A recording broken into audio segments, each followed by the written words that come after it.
Harry Potter et les méthodes de la rationalité, chapitre 45. Humanisme, partie 3. La chanson de Fumsec s'éteignit doucement. Harry se redressa à l'endroit où il avait été allongé, sur l'herbe constellée d'hiver, Fumsec toujours perché sur son épaule. Il y eut de grandes inspirations autour de lui. « Harry, dit Simus d'une voix vacillante, tu vas bien ?» La paix du phénix était toujours en lui, et une chaleur émanait de là où Fumsec était perché. Une chaleur qui se répandait à travers lui, et le souvenir de la chanson était toujours là, vivant par la présence du phénix. Des choses terribles venaient de lui arriver, des pensées terribles l'avaient traversé. Malgré la profanation que le détraqueur l'avait forcé à commettre envers un souvenir impossible, il avait néanmoins recouvré celui-ci. Un mot étrange continuait de résonner dans son esprit, et tout cela pourrait être mis de côté, à plus tard, tant que le phénix brillerait d'or et de rouge sous le soleil couchant. Fumsec croissa en sa direction. « Quelque chose que je dois faire ?» dit Harry à Fumsec. « Quoi ?» Fumsec inclina sa tête en direction du détraqueur. Harry regarda l'horreur impossible à regarder, qui était toujours dans sa cage, puis de nouveau le phénix, confus. « Monsieur Potter ?» dit la voix de Minerva McGonagall dans son dos. « Vous allez bien ?» Harry se mit sur ses pieds et pivota. Minerva McGonagall le regardait, l'air très inquiète. À côté d'elle, Albus Dumbledore l'observait avec attention. Filius Flitwick semblait extrêmement soulagé, et tous les élèves le regardaient, bouche bée. « Je pense que oui, professeur McGonagall, » dit Harry d'une voix calme. Il avait presque dit Minerva avant de s'en empêcher. Tout irait bien, du moins tant que Fumsec serait sur son épaule. Il était possible qu'il s'écroule un instant après le départ de ce dernier, mais ce genre de pensée ne lui semblait étrangement pas avoir d'importance. « Je pense que je vais bien. » Il y aurait dû y avoir des acclamations ou des soupirs de soulagement ou quelque chose, mais personne ne semblait savoir quoi dire. Personne. La paix du phénix persista. Harry se retourna. « Hermione ?» dit-il. Tous ceux qui avaient la moindre sensibilité romantique retinrent leur respiration. « Je ne sais pas vraiment comment remercier avec grâce, » dit doucement Harry. « Pas plus que je ne sais m'excuser. Tout ce que je peux dire, c'est que si tu te demandes si tu as bien agi, la réponse est oui. » Le garçon et la fille se regardèrent dans les yeux l'un de l'autre. « Désolé, » dit Harry, « pour ce qui va se passer ensuite. S'il y a quoi que ce soit que je puisse faire... » « Non, » répondit Hermione. « Tu ne peux rien faire, mais ce n'est pas grave. » Puis elle se détourna de Harry et partit vers le chemin qui menait aux portes de Poudlard. Un certain nombre de filles jetèrent des regards perplexes en direction de Hermione, puis la suivirent. Sur leur chemin, on pouvait entendre les questions animées qui commençaient. Harry les regarda partir, puis il se tourna de nouveau vers les autres élèves. Il l'avait vue au sol, alors qu'il criait et... Fumsec frotta son nez contre une joue de Harry, brièvement. Et cela les aiderait, un jour, à comprendre que le survivant pouvait aussi souffrir, qu'il pouvait aussi être malheureux, afin que lorsqu'ils souffriraient et qu'ils seraient eux-mêmes malheureux, ils se souviendraient avoir vu Harry se tortiller au sol, et ils sauraient que leurs souffrances et leurs problèmes n'avaient en fin de compte aucune importance. Le directeur avait-il pris cela en compte quand il avait laissé les autres élèves rester et regarder ? Les yeux de Harry revinrent sur la cape en lambeaux, distraitement, et sans vraiment savoir à qui il s'adressait. Il dit « Ça ne devrait pas exister. »« Ah !» dit une voix sèche et précise. « Je pensais que vous pourriez dire cela, monsieur Potter. Je suis navré de vous apprendre que les détraqueurs ne peuvent être tués. Nombreux sont ceux qui ont essayé. »« Vraiment ?» dit Harry, toujours l'air absent. « Qu'ont-ils essayé ?»« Il existe un sort extrêmement dangereux et destructeur, dit le professeur Quirrell, que je ne nommerai pas ici. Un sortilège de feu maudit. C'est ce que vous utiliseriez pour détruire un artefact aussi ancien tel que le Choixpeau. Il n'a aucun effet sur les détraqueurs. Ils sont éternels. »« Il n'y a pas d'éternité, dit le directeur. Les mots étaient doux, le regard acéré. Ils ne possèdent pas la vie éternelle. Ils sont des plaies à la surface du monde et attaquer une plaie ne fait que l'élargir. »« Ah, dit Harry. Imaginez qu'on le jette sous le soleil. L'astre serait-il détruit ? » ?»« Le jeter dans le soleil ?» piailla le professeur Flitwick, et il avait l'air de vouloir s'évanouir. « Cela semble peu probable, monsieur Potter, » dit le professeur d'un ton sec. « Le soleil est très grand après tout. Je doute que le détraqueur lui fasse beaucoup d'effet, mais ce n'est pas un test que je souhaiterais effectuer, juste au cas où. »« Je vois, » dit Harry. Fumsec coassa une dernière fois, puis il recouvrit le visage de Harry de ses ailes et se propulsa alors loin de lui, droit vers le détraqueur, jetant un grand cri perçant de défi qui fit écho à travers le champ, et avant que quiconque ait pu réagir, il y eut une explosion de feu, et Fumsec était parti. La paix se dissipa un peu, la chaleur se dissipa un peu, et Harry prit une profonde inspiration, puis il la laissa ressortir. « Ouais, » dit Harry, toujours en vie. Encore ce silence, encore l'absence d'acclamation, personne ne semblait savoir comment répondre. « Il est bon d'apprendre que vous êtes totalement rétabli, » dit le professeur Quirrell d'une voix ferme, comme s'il niait la possibilité d'une alternative. « Maintenant, je crois que mademoiselle Ransom vient ensuite ?» Ce fut le point de départ d'une dispute animée où le professeur Quirrell avait raison et tous les autres avaient tort. Le professeur Quirrell faisait remarquer qu'en dépit des émotions fort compréhensibles ressenties par toutes les personnes concernées, la chance qu'une mésaventure similaire arrive à un autre élève tendait à l'infinitésimale. D'autant plus qu'il savait maintenant comment éviter celle causée par les baguettes. Et de plus, il y avait d'autres élèves qui devaient à leur tour faire de leur mieux pour lancer un patronus corporel, ou du moins pour apprendre la sensation provoquée par le détraqueur afin de pouvoir le fuir et découvrir leur propre degré de vulnérabilité. Il s'avéra que Dean Thomas et Ron Weasley de Gryffondor étaient les seuls à vouloir encore s'approcher du détraqueur, ce qui simplifiait la dispute. Harry jeta un coup d'œil en direction de celui-ci. Le mot résonna à nouveau dans son esprit. Très bien, pensa Harry. Si le détraqueur est une énigme, quelle est la réponse? Et juste comme ça, ce fut évident. Harry regarda la cage ternie et légèrement rouillée. Il vit ce qui se trouvait derrière la grande cape en lambeaux. Très bien. Dans ce cas... Le professeur McGonagall s'approcha de Harry et lui parla. Elle n'avait pas vu le pire, et il n'y avait donc qu'un léger scintillement aqueux dans ses yeux. Harry lui dit qu'il faudrait qu'il lui parle plus tard et qu'il lui pose une question qu'il avait évité de poser pendant longtemps, mais ça n'avait pas à se faire maintenant si elle était occupée. Il y avait quelque chose sur son visage qui suggérait qu'on l'avait éloigné de quelque chose d'important, et Harry le lui fit remarquer, et il lui dit qu'elle ne devrait franchement pas se sentir coupable de partir. Cela lui valut un regard dur, mais elle partit bel et bien, avec la promesse qu'il parlerait plus tard. Dean Thomas lança de nouveau son ours blanc, même en présence du détraqueur, et Ron Weasley leva un bouclier convenable fait d'une brume étincelante, ce qui concluait la journée en ce qui concernait les autres, et le professeur Flitwick commença à mener les élèves vers Poudlard. Lorsqu'il fut devenu clair que Harry comptait rester en arrière, le professeur Flitwick lui jeta un regard interrogateur. Quant à Harry, il jeta un regard lourd de sens à Dumbledore. Harry ne savait pas ce que Flitwick en comprit, mais après un dur regard d'avertissement, son directeur de maison s'en fut, et il ne resta que Harry, le professeur Quirrell et le trio d'Aurore.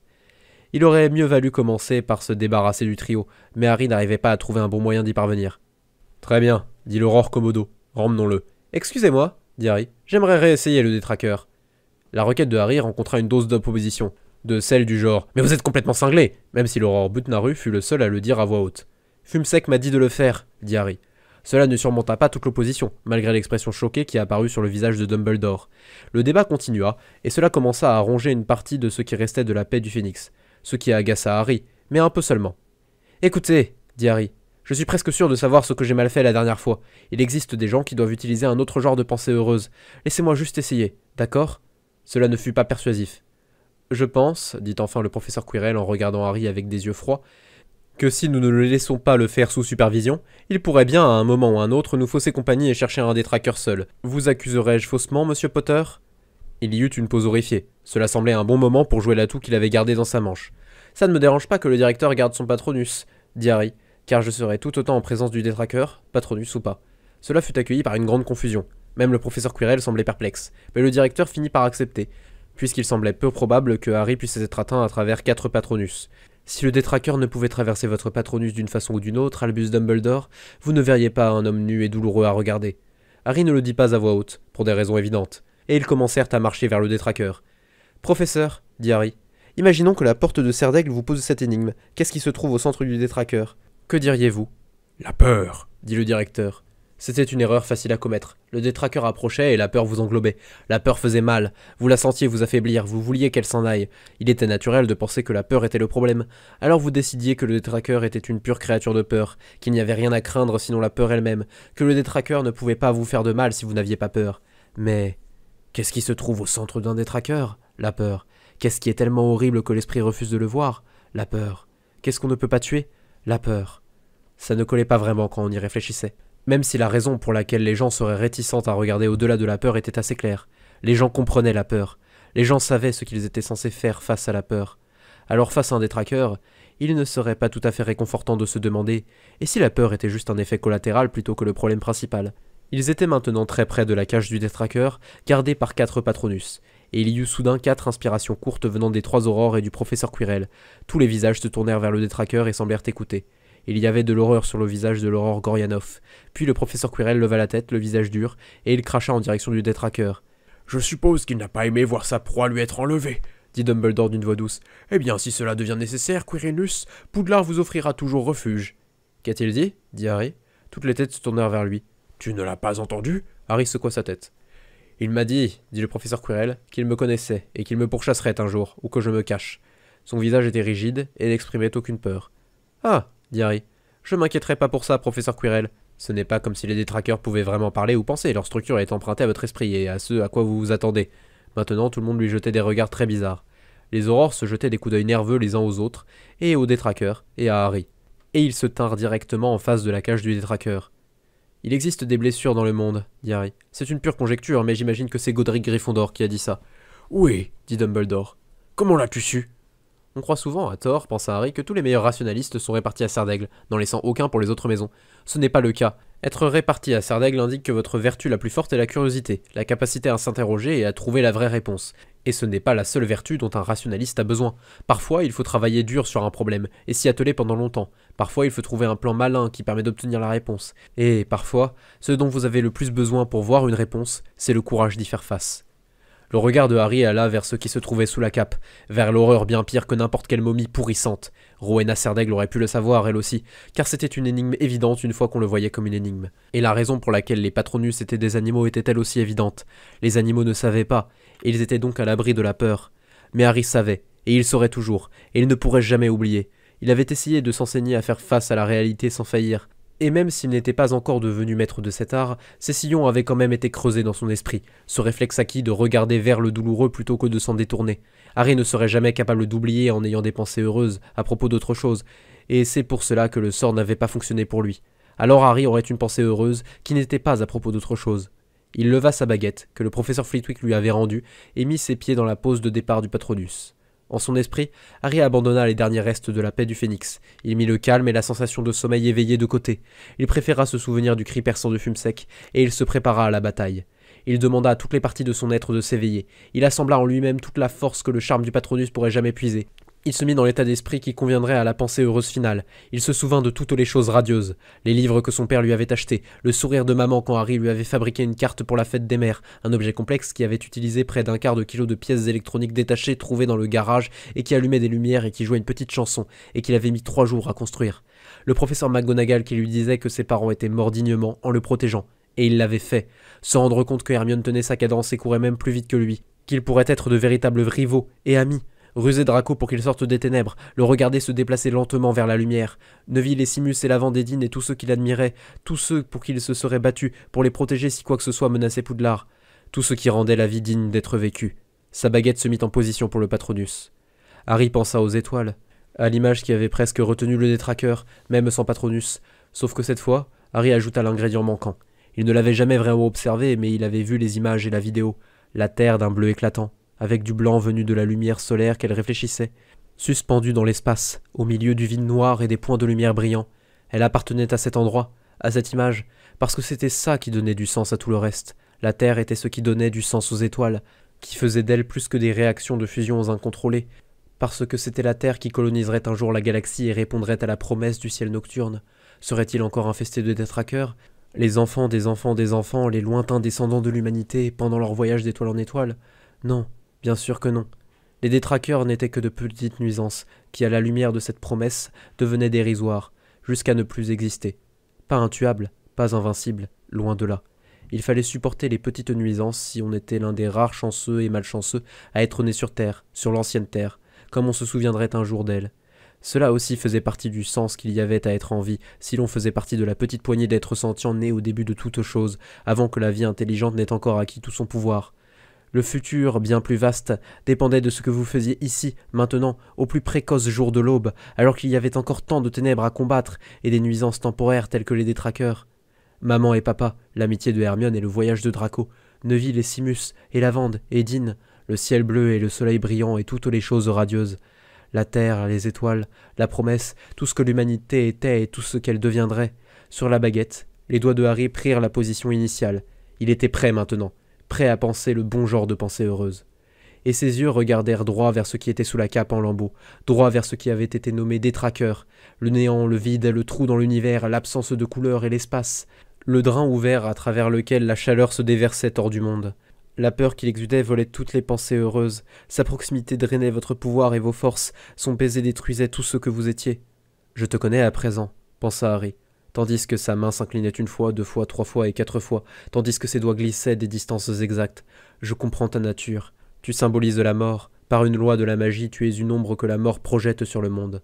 Et la mort est une chose que je n'éteindrai jamais. Ce n'est qu'une chose infantile que l'espèce humaine n'est pas encore assez mûre pour avoir pu quitter. Et un jour, nous nous en passerons. Et les gens n'auront plus à se dire adieu. La baguette s'éleva et pointa vers le détraqueur. « Expecto Patronum !» La pensée explosa hors de lui comme une digue brisée, déferla le long de son bras et dans sa baguette, en jaillit, sous la forme d'une lumière blanche éclatante, une lumière qui devint corporelle, qui prit une forme et une substance. Une silhouette avec 2 bras, 2 jambes et une tête, qui se tenait debout, l'animal Homo sapiens, la forme d'un être humain. Brillant de plus en plus alors que Harry déversait toute sa force dans le sortilège, éclatant d'une lumière incandescente, plus brillante qu'un soleil bas, les aurores et le professeur Quirrell se protégèrent les yeux sous le choc. Et un jour, quand les descendants de l'humanité se seront répandus d'étoile en étoile, ils ne raconteront pas l'histoire de l'ancienne terre à leurs enfants avant qu'ils ne soient assez vieux pour le supporter, et quand ils l'entendront, ils pleureront d'apprendre qu'une chose telle que la mort avait un jour existé. La silhouette d'un humain brilla plus fort que le soleil de midi, flamboyant d'une telle force que Harry put en sentir la chaleur sur sa peau, et il envoya toute sa défiance vers l'ombre de la mort, ouvrant toutes les vannes pour rendre la forme brillante plus forte, toujours plus forte. Tu n'es pas invincible, et un jour l'espèce humaine t'achèvera. Je t'achèverai, si je le peux, par le pouvoir de mon esprit et de la magie et de la science. Je ne me recroquevillerai pas par peur de la mort, pas tant que j'ai une chance de gagner. Je ne laisserai pas la mort me toucher, je ne laisserai pas la mort toucher ce que j'aime. Et même si tu m'achèves avant que je ne t'achève, un autre prendra ma place, et un autre, jusqu'à ce que la blessure du monde soit enfin guérie. Harry abaissa sa baguette, et la brillante silhouette humaine se dissipa. Il exhala lentement. Comme s'il s'éveillait d'un rêve, comme s'il ouvrait les yeux après s'être endormi, son regard s'éloigna de la cage et il observa autour de lui, et vit que tout le monde le regardait. Albus Dumbledore le fixait, le professeur Quirrell le fixait, le trio d'Aurore le fixait. Ils le regardaient tous comme s'ils venaient de le voir détruire un détraqueur. Dans la cage, la cape en lambeaux était vide.